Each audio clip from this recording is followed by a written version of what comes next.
new and extended electromagnetic science at the time. You get to a certain stage in scientific development, sometimes to stages where you're faced with problems and barriers and you sort of forced to rethink and go in different directions.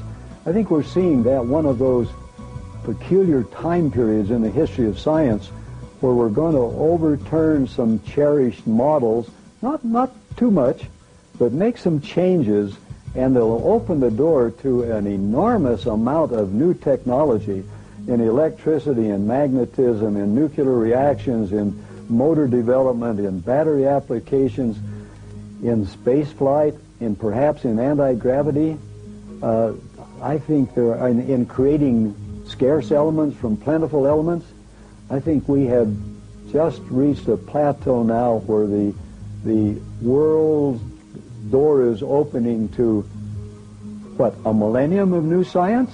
We're talking about real-life hardware. We're talking about experiments in science that are telling us beyond any reasonable doubt that we have technologies that will enable us to be free from the bondage that we now feel, free from some of these economic constraints that we've created for ourselves.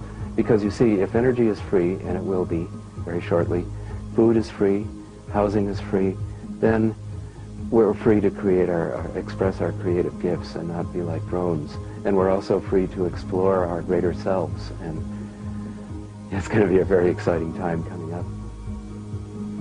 The future of the world, as seen by conventional thinkers, or even many far-reaching thinkers, is tame compared to what a cold fusion and free energy is going to do. No aspect of human culture will be untouched by this energy revolution.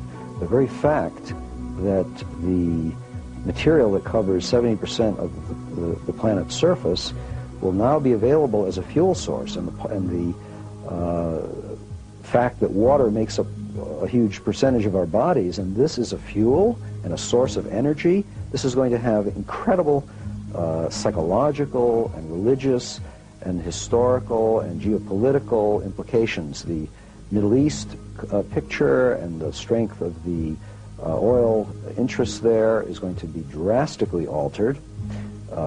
Air pollution will be abolished in most cities that are now affected by the internal combustion engine.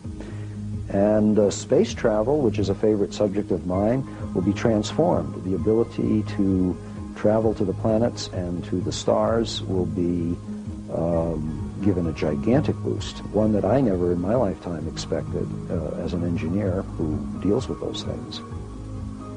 Some people are saying that the title of my book, The Coming Energy Revolution, is a bit fearsome, that revolution implies a sudden radical change, and that the status quo will suffer, and that people whose jobs depend on the status quo will suffer.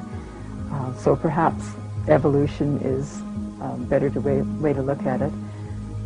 But one way or another, our leaders, our political leaders, our business leaders, our utility company executives have to address the changeover to clean energy sources.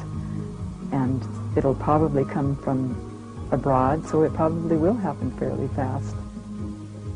I'm not really concerned myself about a radical shift because people seem to be on the verge of readiness for change.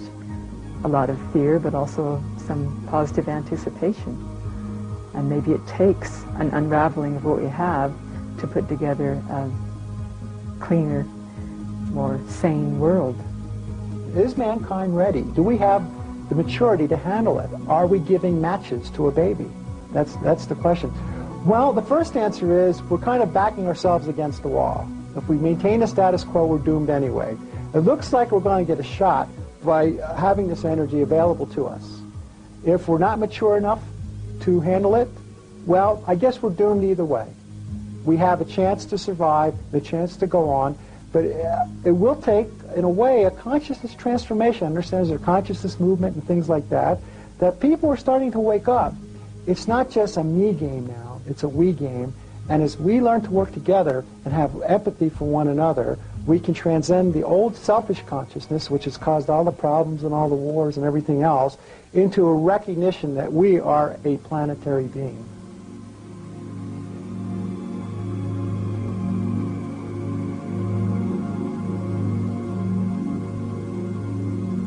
We've only been able to present a handful of inventors and their remarkable devices in this program.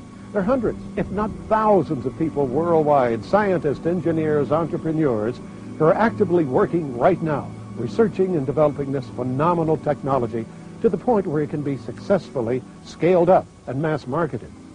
We are at a pivotal crossroads in human history. Can we as a society release our fears associated with the violence of the past and embrace the unknown? Can we cast aside our rigid skepticism in favor of an open-minded spirit of inquisitiveness? Our very survival may depend on how we answer these questions.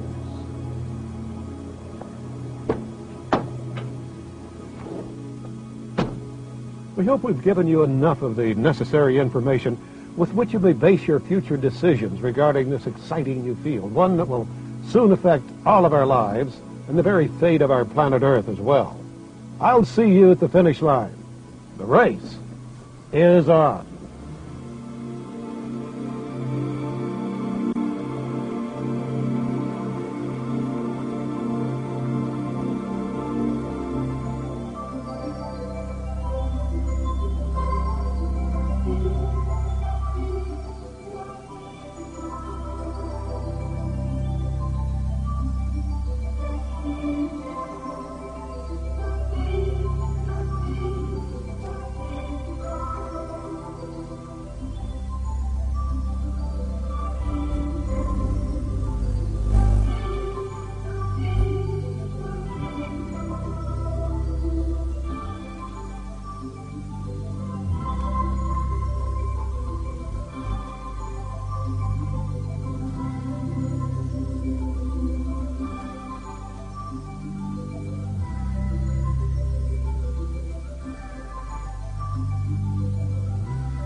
If you were fascinated by the amazing technologies and concepts you've just witnessed, now you can get even more valuable information and details from the new Energy series.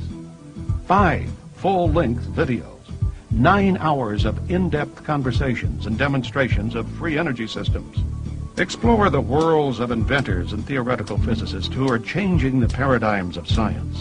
Volume 1 features Tom Bearden. In particle physics, any electrical charge is automatically a broken symmetry. Now what this means is there is a virtual photon flux, a violent flux exchange between the vacuum itself, which is filled with this virtual photon flux. Volume 2, John Hutchison. I feel that is also true. I think the mind can act as also a cohere of frequencies and transmit them out, and then unlock this doorway into space and time. This motor here drew 12.5 amps. Volume 3, Joseph Newman. This motor right here only draws 7.5 amps. And look at the size of the propeller. Look at the size of the propeller. Look at the size of the motor. Look at the size of the motor. Now this is exactly what I teach throughout my book. I taught it to Dr. Hastings. I've taught it to the world, that the larger you make the mass, then the smaller amount of power it will take and the more power it will produce. Volume 4 highlights Troy Reed. This is an old mechanical device. It's got 2 inner wheels on the inside and 2 outer shell wheels with magnets. They got 8 magnets on this side, 8 magnets on the inside here. Let's see what kind of torque we got at 75 psi. And Volume 5, Dennis Lee. Okay, here goes. Maxed it out. So it went all the way off the end of this thing, 150 foot-pounds of torque. modified this engine. They're just $29.95 for each tape. Now the process or get all here, 5 for that has been modified $119.95, a to savings is of called the $30. Fisher-Brouwer Place your order cycle. today.